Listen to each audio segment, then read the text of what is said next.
The Anunnaki are referred to thousands and thousands of times in the Sumerian tablets, which is still the oldest written record, or the oldest transcribed written record of human history in large numbers, large quantities. There are older scripts and older recorded writings in humanity, but we haven't deciphered them. And the stories that we get from that are phenomenal. That we realize that everything we read about in the Bible is first written about in great detail in the Sumerian texts. You know, from the creation of the universe, the creation of heaven and earth, and the creation of Adam. And this is very much a part of the Anunnaki construct. The fact that they manipulated the DNA so that we could become a species that could be controlled.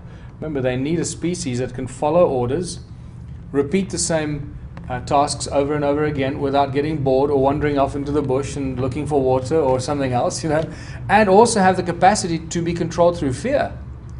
Because you can't, you know, instill fear into an animal. You can't tell the animal, if you don't do this, I'm going to punish you. The animals don't understand that. So that needed to be encoded into our DNA and into the capacity of our brain, of our understanding.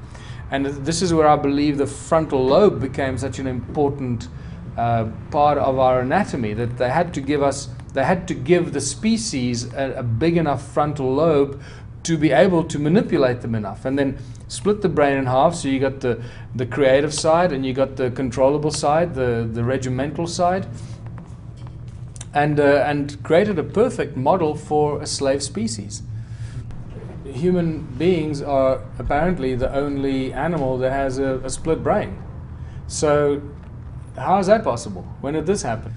And remember that the Anunnaki had a beautiful term for, according to the Sumerian translations, had a beautiful term for what we call DNA, or deoxyribonucleic acid.